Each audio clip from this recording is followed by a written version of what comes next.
Hello, what's up mga kapangit? Good morning sa inyo lahat. Ngayon, walang kalalam sa tipangit niya na dumating na yung parcel niya. Alam niya, bukas pa yung darating. Ito yung parcel niya.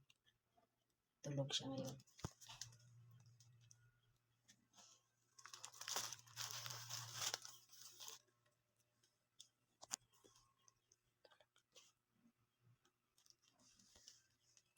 Pangit, dumating na yung yung parcel mo. Pangit! Anong pambayad niyan?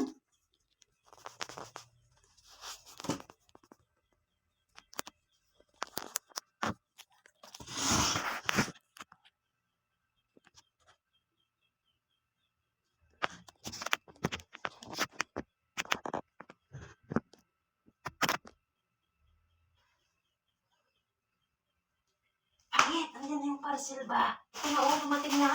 Alam natin kung ang tao ay. Ano pambayad dito? Andyan ba yan? Ito, in-order mo. Sabi mo, di ba bukas pa yan ato sa 10? Dumating na ngayon eh. Hindi na siguro po ito. Utang mo na sabihin mo. Sige na. Buksan mo na yan. Ba ito? Ano to? In-order mo.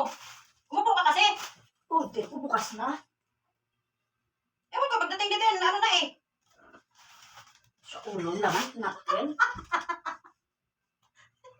Tumulong ang pangit ay. Yan na ba yung in-order mo? Napkin yan, napkin. Ano naman ito?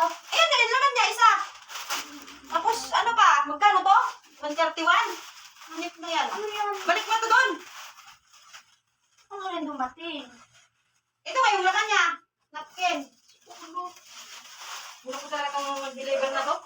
Ano yun? Napkin nga ang dumating. Wala. Napkin. Oh, Kung sabi mo bukas pa to. ano gagawin? Dumating na ngayon. Nabiyaran mo na? Ito pala yung order. It's a prank! Ito pala yung order mo? Oo. Ito parang manipis lang. Di ba maganda? Tsaka, hindi ba itong guy? Oo, sa'yo yan. Ano nga Eh, galing. sabi mo bukas pa, buang talaga to ay. Dali lagay mo. Ito yung kayo. Payong ko siya, payong ko. Sa ulo. Isa lang pala yung bulsa. Isa lang sisi. Diba Yan. Cellphone lang? Cellphone lang pala dyan. Ito sa'yo. Akin yan eh.